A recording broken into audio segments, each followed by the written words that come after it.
Hi there. Thanks for listening to Let's Talk Withdrawal, a weekly discussion on antidepressants and the issues surrounding them.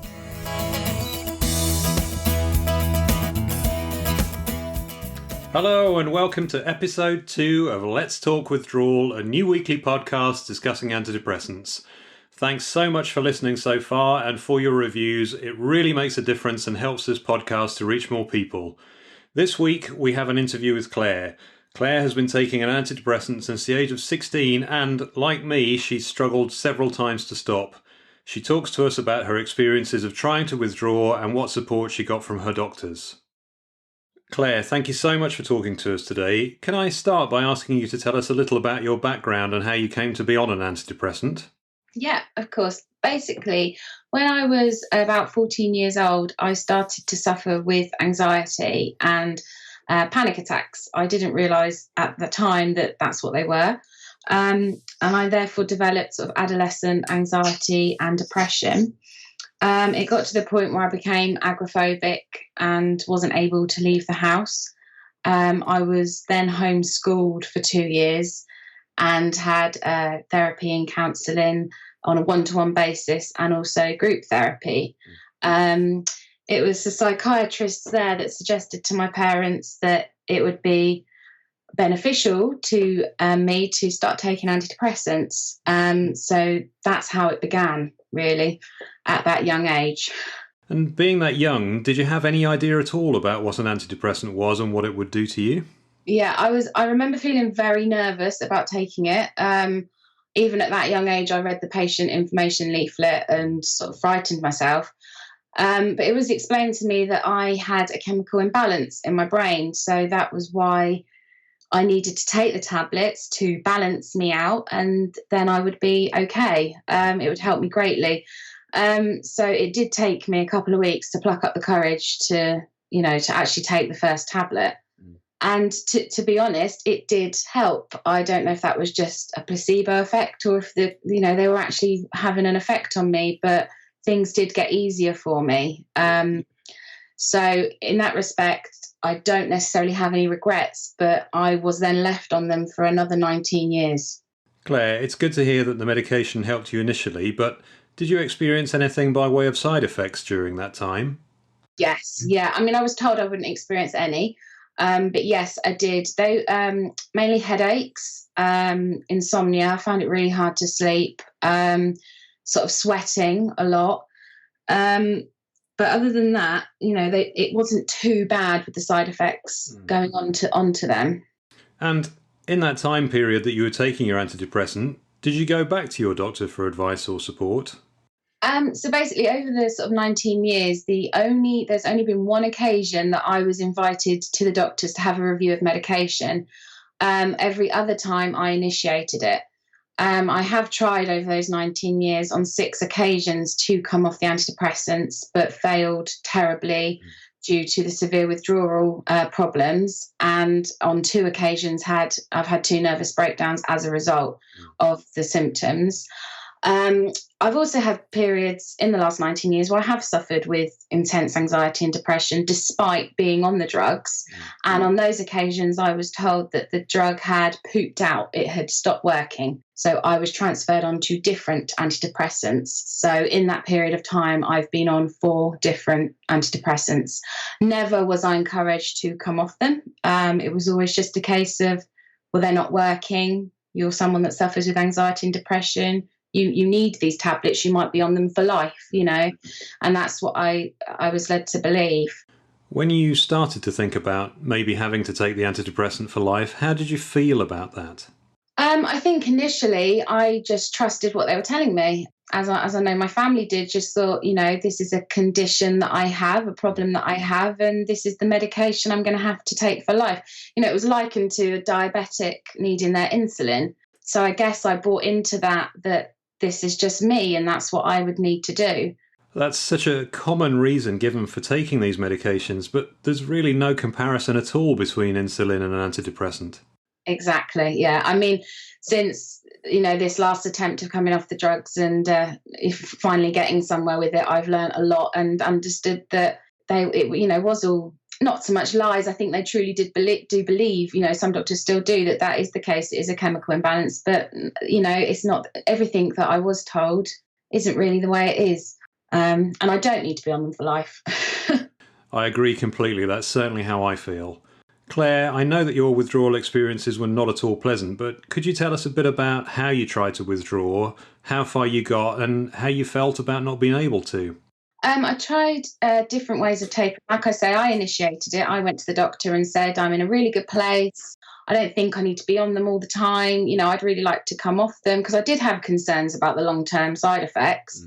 And I felt okay in life. So that's why I initiated it. There was different ways I'd been advised to give it a go. I mean, they varied from taking a pill every other day, cutting the dose down and doing it every other day. I mean, there was different methods, using a liquid form and diluting it with water.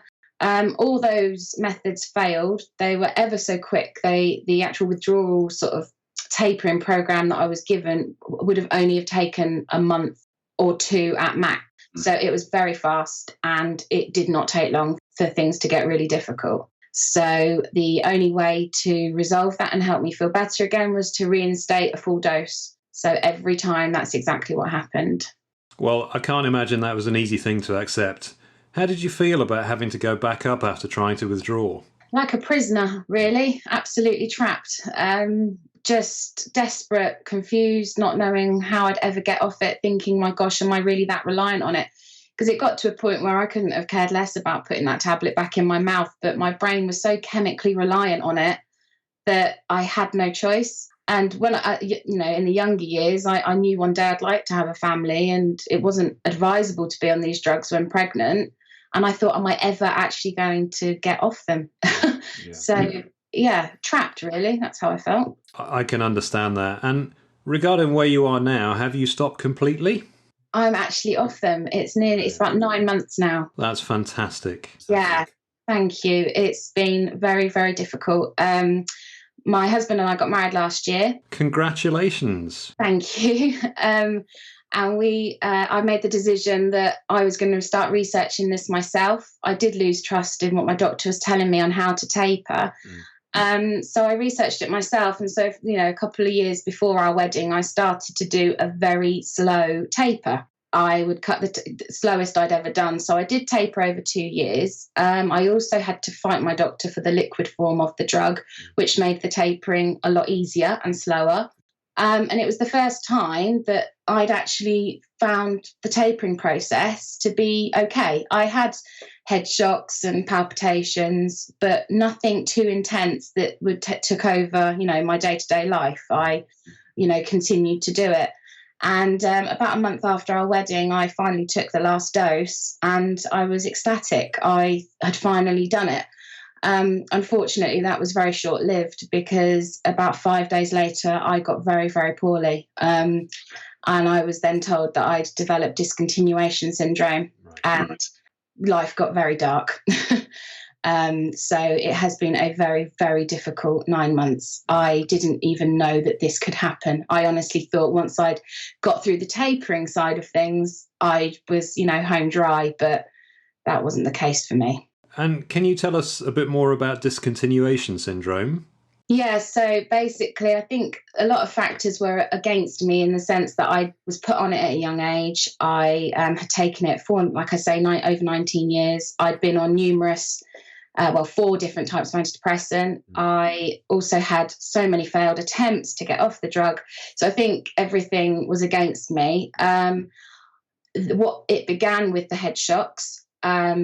Whereas I'd experienced them now and then, it was 24/7, even when I shut my eyes, even when I tried to sleep. The physical symptoms got very, very intense. Chronic headaches, palpitations, migraines. I mean, the list is endless. I felt like my whole body was shutting down in physical pain, every part of me. It took about 5-6 months for the serious sort of physical symptoms to start to ease. But I've also had a lot of psychological problems, intense anxiety and depression, obsessive, negative thoughts. And the most frightening of all is, very intense suicidal thoughts. So it's not been easy at all. And I've had to battle that the whole time, because I was told, obviously, if I go back on the drug, everything would be okay and I'd start to feel better. But it's in this time that I've started to realise what these drugs were doing to me, and it wasn't an option. So I've had to push through. Well, I have tremendous admiration for you sticking with your principles, and it's just so disappointing that a doctor's response to it is go back to your full dose, which clearly wasn't acceptable either. And other than medical type support, were there any other things that you were using to help and support you during this? The biggest thing that has kept me going, and the main reason that I'm still here talking to you right now, is my amazing family. Especially my husband and my parents. They have literally got me through the last 9 months, because I haven't been able to look after myself. I have been bedridden and housebound with how poorly I've been. My friends have been amazing. And I mean, I haven't been able to work. I haven't worked since, 5 days after stopping the drug. So, the support has been amazing, and that's what's kept me going. I have been waiting a long time. It took 7 months to begin some form of talking therapy through the NHS, because the waiting list was so long. I, for a short period, paid for some therapy privately, but it's expensive. And I, was waiting for the NHS, and I have begun that now, but it's taken 7 months for that to actually begin. So that is helping. I think that will continue to help me move forward now and just build my confidence back up, because it's shook me completely. I've lost all my confidence, and that's, I've got to rebuild my life again now that the physical symptoms are slowly starting to ease. I mean, it has left me with nerve damage across my head and in my legs. So I'm still got some physical symptoms, but slowly I'll get there. To be honest, the two things that really helped were Rescue Remedy. I found that very helpful, lavender oil and a magnesium supplement. All these things that people advised from talking on the forums online and things like that. So they're the things that I've tried. It's clearly been a hell of a time for you, and just when you thought it was over, there was worse to come, which was unexpected and really difficult to deal with. I can see why that knocked your confidence so much. Claire, can I ask, have you got any tips or advice for others out there who may be thinking about stopping an antidepressant? Yeah, I think the first thing I would suggest is to make sure that you are in a good place in life, that you've not got too much stress going on or any big events that could hinder, things going well for you. I think the next thing would be to share it with your friends, your family, what you're about to embark upon. Educate yourself, educate them, because, that's the biggest thing that has helped me, is having them help me get through this. And to go slow. I think that is the biggest thing, is to take this slowly. Tapering. I started to do like a 10% taper every 4 weeks before I then did another drop. I found that once I had the liquid form of the drug, it was really helpful.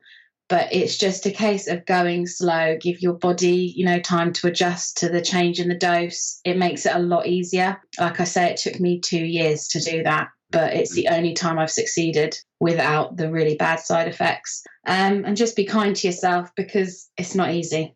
It really isn't easy, but, don't give yourself a hard time and just take things a day at a time. And if you had a friend who was thinking of taking an antidepressant and came to you for advice, what would you say to them? I would probably advise them to be cautious. I would encourage them to have exhausted every other option available, talking therapies, exercise. I mean, I'm having acupuncture and alternative therapies at the moment. I'm finding them very, very beneficial.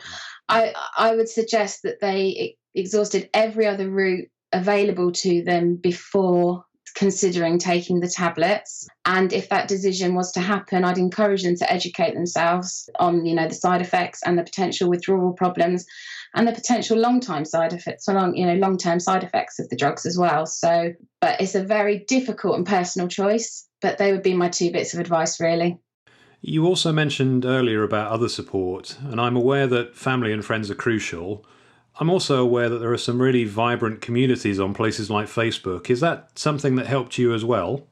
that has helped me as well, because in the moment of complete despair, not understanding what is happening to you or why, it's very, very frightening. And that was the only lifeline I had, really, was to reach out and search things online. And that has given me a lot of comfort and a lot of help to speak to people that are going through the same thing as me.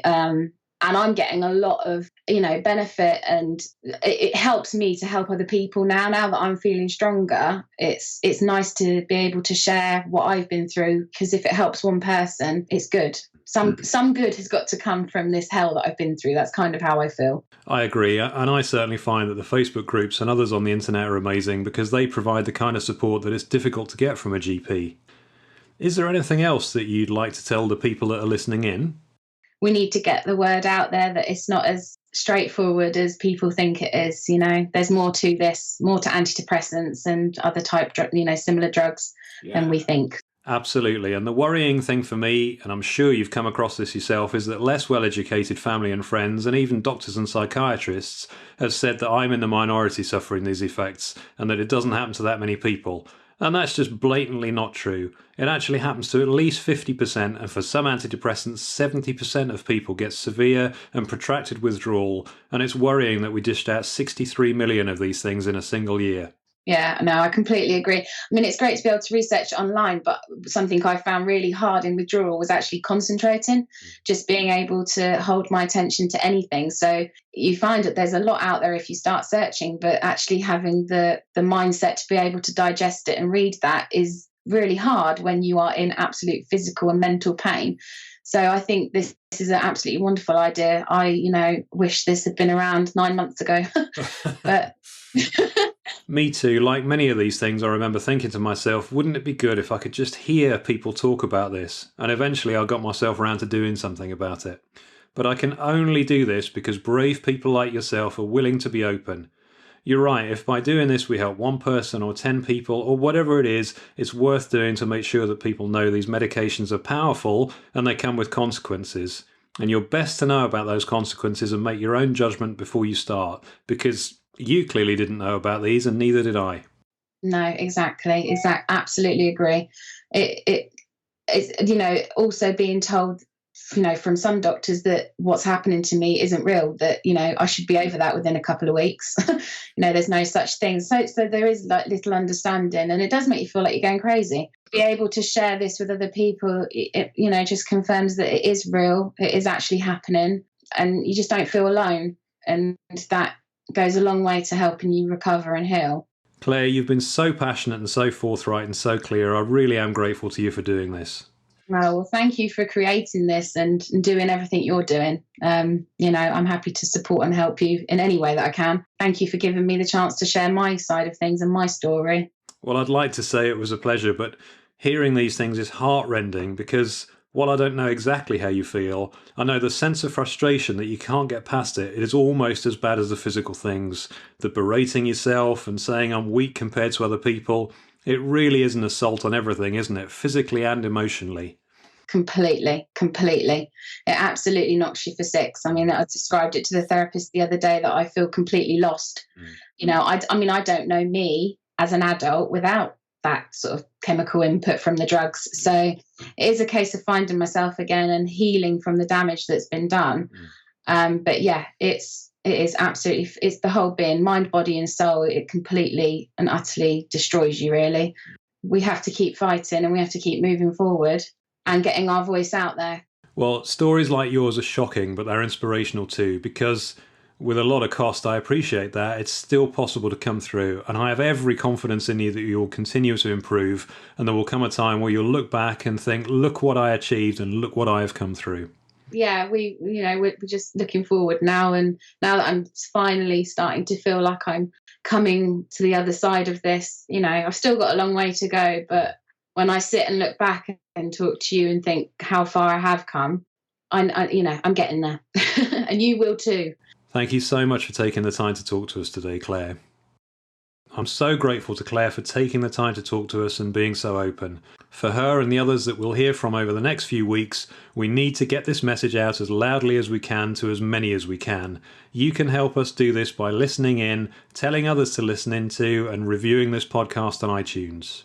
Thank you for listening, and until next time, take care. Thank you so much for listening to Let's Talk Withdrawal. Come back next week for more news and views. If you enjoyed this podcast, please leave a review and subscribe in iTunes.